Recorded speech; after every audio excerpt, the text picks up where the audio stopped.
Yeah, I'm almost ready. I'm just checking my team. Oh, yeah, my team for my work league. We're doing pretty well. I mean, we're 1-3, which isn't great, but we're near the top of the division. I drafted a really young core. All they need is really a little experience, some seasoning, some more reps, but I think we can really pull it together, gel. And we're not out of it, you know. We're not out of it. There's a long season left to go. Just looking at this roster. Huh? You're right. We're not here for this. We're not here for that at all. Okay. Gentlemen, welcome to your Week 4 review and Week 5 preview of the High House Elite. The Elite 2020 season. As we enter Week 5, we come into the meat of every fantasy football league season, and that's when buys take effect. Now, this is 2020. Some teams have already had a bye. And who knows what teams are going to have a bye which week? We don't even know if teams are going to have multiple buys or no buys at all. Some team may play half their season in London or Mexico or Canada or in a bubble. But we are the elite, the elite, and we have trained our minds for any type of wrinkle, any type of rule change, any type of not innuendo. That's not right. Minutia. That's what I'm thinking of. It's Thank you. Yeah, thank you. You're welcome. Anyways, you hope for the best, you prepare for the worst. And hey, sun's shining. It can't get that much worse.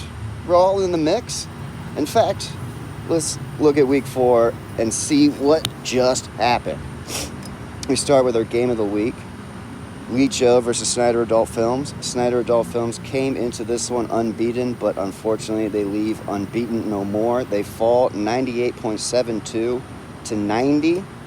HHE, led by a stellar backfield of Kamara and Singletary, 32-plus points combined for the old sluggos out there. And then let's get this one right out of the way. Obligatory kicker shout-out. Bullock, 15 even. Obligatory kicker shout-out. Done. No Boys for Me continues to tear up the league. They win 132.68. They go to 3-1. Leaky Butthole, they fall to 1-3 with a 114.24 effort. But 1-3, you got Greg Kittle on your team, 25.1. That's a building block for a foundation. 1-3, you're still okay. No Boys for Me was led to victory by Dak. Sorry about that. Excuse me. Dak Prescott's 45.28. Huge effort in a win. A victory for his team. That would be the No Boys for Me. Plug That Butthole moves to 3-1. Benchmark of Week 4, 160.58. Lighten up the scoreboard. Fly 5 Funhouse, they go to 2-2, 113.6. Plug That Butthole. Listen to this. Aaron Rodgers, Joe Mixon, Melvin Gordon, 96-plus points between the three of them. Man, just on fire. I need another thing for on fire. And we'll come up with it later. We'll edit this. Firefly Funhouse, though, led by Carson Wentz. And, Carson Wentz, solid QB. You know what you're going to get. He's always going to be there. 23.42, nothing to scoff at. Room for improvement, sure, but hey, they're okay. Heartbreak Kids, they moved to 1-3 with their first victory, feeling good about themselves, 121. They take out Breeze Nuts version 3, who only had 108.92. Tyrann Mathieu, defensive player, shout out. He had 15 even for the breaker of kids. And then Breeze Nuts, we just got to point this out. Look at the wide receiver position. Robinson, he has 16.1 by himself.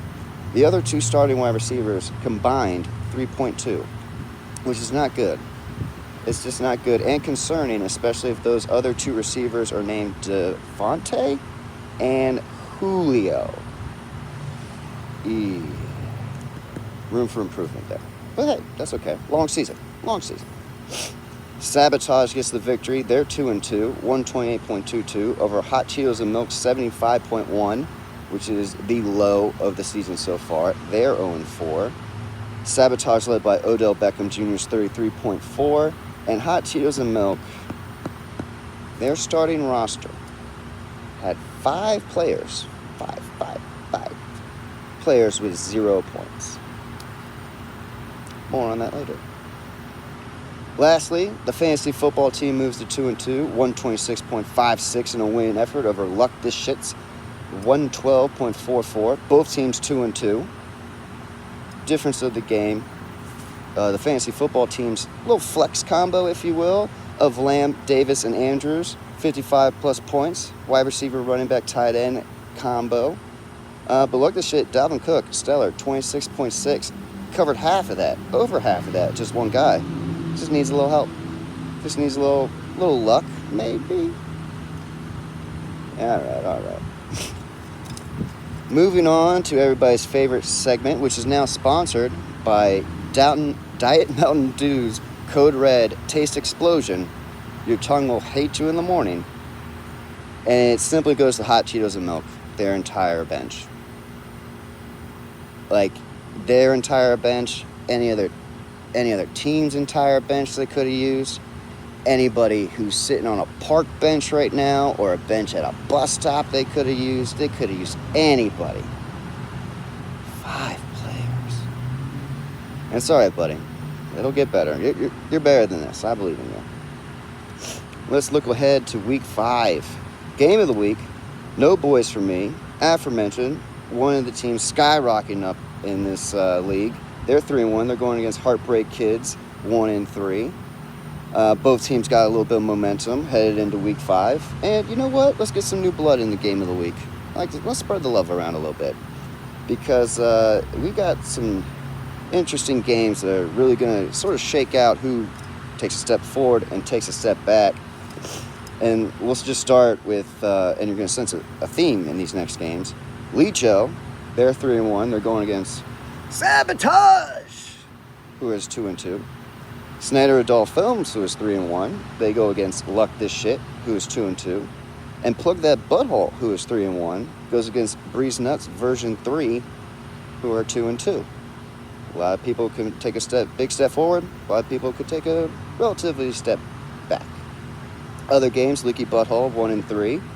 1-3. They're still in the mix. They go against Firefly Funhouse, who is 2-2. And Hot Cheetos and Milk, 0-4, trying to get that off the schneid. They go against the fantasy football team, who is 2-2. I mean, Hot Cheetos and Milk probably wishes they're 3-3. In fact, not 3-3, 1-3. They probably wish they were 3-3 too. I wish I was 3-3. But speaking of this 1-3, I've been thinking about this, and it's kind of been nagging me. I'm gonna do it. I'm benching my starter. I'm benching him. The quarterback. Gonna bench him. You know what? I'm gonna drop him. Yeah. Get some new blood in there. A little fresh breeze. Yeah, it'll be fine. He'll be around later. It's okay. You know what? I'm a veteran of fantasy. I've done things like this before. No regrets. Things, sometimes you gotta break a few eggs to make an omelet, Huh? A question? What's that? What's your question? Who's the backup?